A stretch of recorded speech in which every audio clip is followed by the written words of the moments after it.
సంస్కరించడానికి time తీసుకుంటాం, సంస్కరించలేకుండా పోతాము. ఇంకా జగత్తునంతా కూడా అమ్మోళ్ళు జ్ఞానం అందరి నుంచి కూడా ఈ విషయాల లెక్క సత్య పురుషులు ఉన్నారు, వాళ్ళందరినీ కాపాడాలి కదా. అందుకనే అమ్మగారు అంతటా నిదానం పడుతూ ఉన్నారు. మనమంతా ఏ విధంగా ఉండాలంటే గురువుని చేరిన తర్వాత ఇంకొక దగ్గరికి పోరాలనేది ముందు సాధించాలి విధంగా.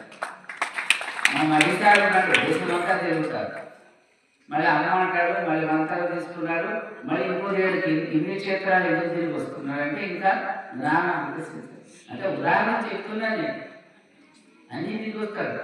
మళ్ళీ అబ్బాయి మంత్రోపదేశం పొందాడు.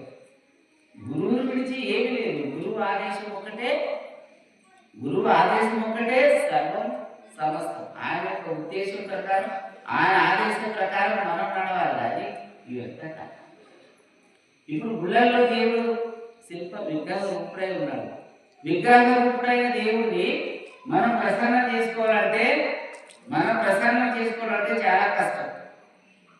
ఆ సద్గురువుని మనం మెప్పించవచ్చు, సద్గురుతో మాట్లాడవచ్చు, మెప్పించవచ్చు, ఆయన దయ పొందేదాకా మనం ప్రయత్నం చేస్తాం అన్నమాట.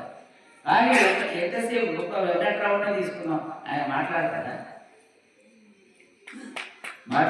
విగ్రహ రూపుడైన ఎప్పుడు మాట్లాడతారు? నేను వెంకట్రావు భక్తున్నే మొదలు అమ్మ దగ్గరకు రాకముందు వెంకట్రావున అమ్మకాడికి పోయేదాకా నా గురువు ఎక్కడ పుట్టున్నాడు నాకు అవసరం తెలవటం లేదు. నా గురువు ఎక్కడ పుట్టింది, నా గురువు దగ్గర చేసే బాధ్యత వరకు నీరే, అప్పటిదాకా నీరే గురువు వెంకట్రావున. అంటే వెంకట్రావున ఎక్కడ వస్తుందే, గాలిలో వస్తుంది.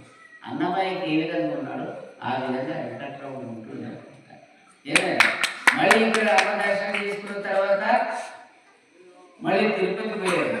తిరుపతి పోయి వెంకట్రావున దర్శనం చేసుకొని, వెంకట్రావున నేను ఇప్పుడు గురువు దగ్గరికి వెళ్ళినా, మళ్ళీ నీ దగ్గరికి రాను, నువ్వేమనుకోకు, నువ్వే అక్కడికి రా అమ్మ దగ్గరికి అని చెప్పి మొక్కి మళ్ళీ అక్కడ ఏ మనం ఆ విధంగా భగవంతుని మన మనసులో అనుకున్నంత మాత్రాననే భగవంతుని యొక్క కృప ఆశీర్వాదం మనకు వస్తుందని మాత్రం మనం అనుకోరాదన్నమాట.